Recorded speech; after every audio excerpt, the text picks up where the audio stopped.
Hello दोस्तों, नमस्कार। आज का हमारा टॉपिक है भाषाई विविधता। आप इसे लिंग्विस्टिक डाइवर्सिटी कह सकते हैं। हम लोग पढ़ रहे हैं भारतीय समाज की मुख्य विशेषताएं, जिसमें हम लोग पढ़ रहे हैं भारत में डाइवर्सिटी।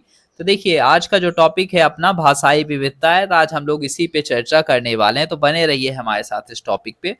तो भारत में अनेक भाषाएं एवं बोलियां बोली जाती हैं। भारत के विभिन्न प्रांतों में आपको अनेक भाषाएं अस्तित्व में देखने को मिल जाती है। जैसे तमिलनाडु में आपको तमिल देखने को मिलेगी, आंध्र प्रदेश में तेलुगु देखने को मिलती है, महाराष्ट्र में मराठी मिलती है। तो ऐसे आप देखेंगे तो अलग अलग क्षेत्रों में आपको अलग अलग भाषाएं देखने को मिल जाएंगी, वहां के रहन सहन और साथ ही साथ भाषाएं। तो अभी हम लोग सिर्फ भाषाओं की बात करेंगे साथियों, बाकी और चीजों की बात नहीं करेंगे।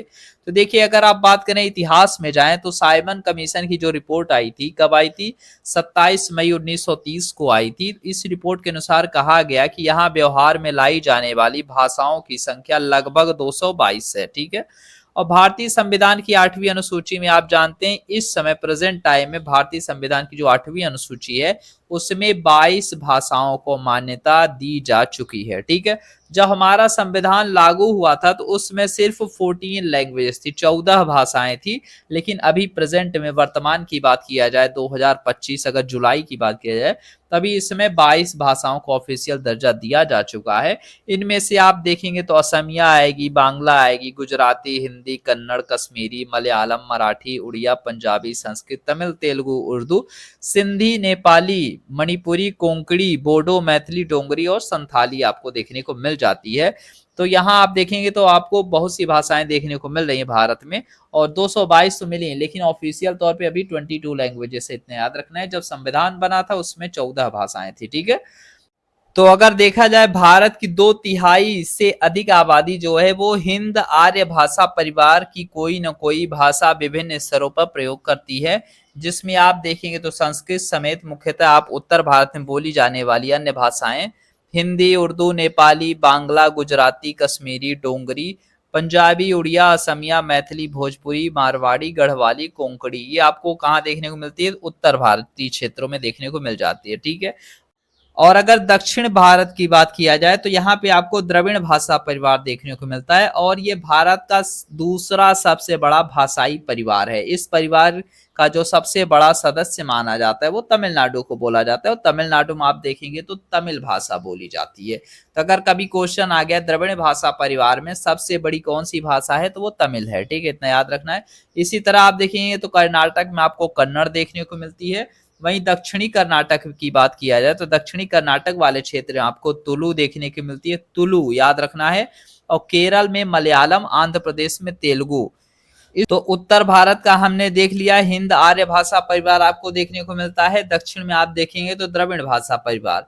वहीं बात करते हैं अगर झारखंड और यहाँ छत्तीसगढ़ वाले क्षेत्र में, तो यहाँ पे आपको ऑस्ट्रो एशियाटिक भाषा परिवार देखने को मिलता है, और इसमें आप देखें तो संथाली भाषा को रखा गया है। प्राचीन भाषा परिवार मुख्य रूप से आप देखेंगे तो झारखंड, छत्तीसगढ़, उड़ीसा, पश्चिम बंगाल में ज्यादातर हिस्सों में आप देखेंगे तो संथाली देखने को मिल जाता है, और ये एस्ट्रो एशियाटिक भाषा आपको इन्हीं क्षेत्रों में देखने को मिलती है। नेक्स्ट अगला जो आता है वो है तिब्बत चीनी भाषा परिवार, और ज्यादातर जो भाषाएं पूर्वोत्तर राज्यों में बोली जाती हैं वो चीनी तिब्बत भाषा परिवार के ही तहत आती हैं। चीनी और आर्य परिवार की भाषाओं का जो मिश्रित प्रभाव आपको देखने को मिलता है तो वो चीनी तिब्बत भाषा परिवार में ही देखने को मिलता है। सबसे छोटी भाषाई परिवार होने के बावजूद भी इस परिवार के सदस्य भाषाओं की संख्या सबसे अधिक मानी गई। मतलब जो बाकी अभी हमने पढ़ा था हिंद आर्य भाषा या फिर द्रविड़ भाषा या फिर ऑस्ट्रो एशियाटिक भाषा, या फिर बात किया जाए तो जो चीनी तिब्बत भाषा परिवार है, इन सभी से ज्यादा बड़ी है। ठीक है, मतलब किसमें संख्याओं की बात कर रहे हैं। ठीक है ना। और लोग के बोलने की नहीं, भाषाओं की संख्या की बात की जा रही है। ठीक है। और इस भाषा परिवार के प्रमुख अगर भाषाओं की बात किया जाए तो इसमें आप देखेंगे तो नागा आएगी, मिजो आएगी, महार आएगी, मणिपुरी आएगी, तांगखुल आएगी, खासी आएगी, दाफला आएगी, और आओ। आओ एक भाषा है। ठीक है, इतना याद रखना है। अगर पूछा जाए आओ क्या है, तो आओ एक भाषा है, और ये कौन सी भाषा परिवार के तहत आती है, तो चीनी तिब्बत भाषा परिवार के तहत आती है। ठीक है, इतना याद रखना है।